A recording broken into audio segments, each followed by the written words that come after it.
Well, with the lack of snow so far this December, I've heard some people already trying to cancel this winter. But remember, winter officially hasn't even started yet. It officially begins today.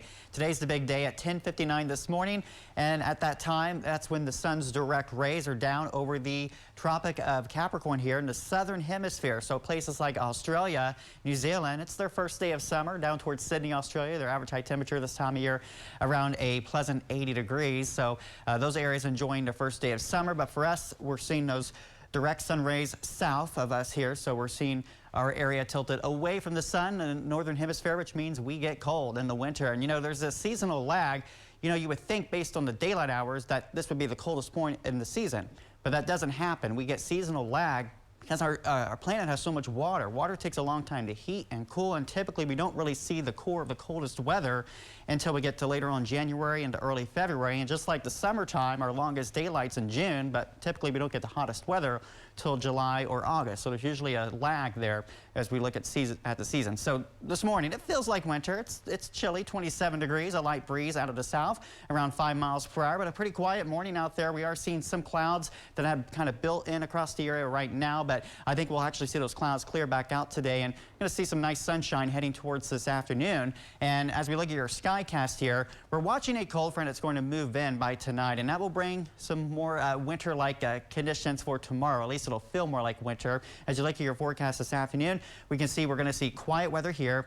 This cold front's going to move in after sunset, and it's going to pick up that wind. You're going to notice tonight the wind's picking up. We're going to see gusts 20 to 30 miles an hour out of the west and the northwest direction, and we'll see some scattered clouds as well. But I really think we're going to stay dry here. And as we go throughout today, tomorrow, it's just a chilly day, but staying dry. And as we head towards Thursday, we'll see more clouds come back to the area with a little bit of snow there up in Michigan. But for today, temperatures between about 40 to 45. Not too shabby for late December, but then tonight we'll see those numbers fall in the lower to mid-20s, so a little colder tomorrow morning and a much colder afternoon tomorrow, but highs only around the freezing mark. And with the light breeze, those numbers will feel like the 20s tomorrow. So it's going to be a very winter-like feel out there on Wednesday, but it won't last. We're going to see warmer weather return just in time for Christmas. Now the question is, what kind of weather are we expecting here? Because there have been some changes in the forecast for Christmas Day. Now here's a look at Thursday, a stray shower or two. We'll see a wave come into the area late on Christmas Eve. Towards the afternoon and evening, we could see a few showers, not a lot of moisture with it. Yesterday, it looked like this would be just one main storm coming through, and it would clear the area for Christmas Day. But now the models want to split this into two waves. So we get a secondary wave that comes in on Christmas Day.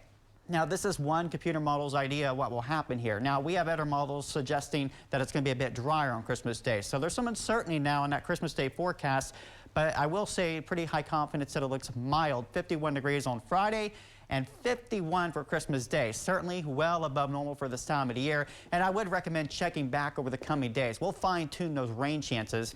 As you can see, as we get into the weekend, we stay mild, a little cooler on Sunday, and we'll see temperatures gradually, I think, trending colder as we get deeper into next week.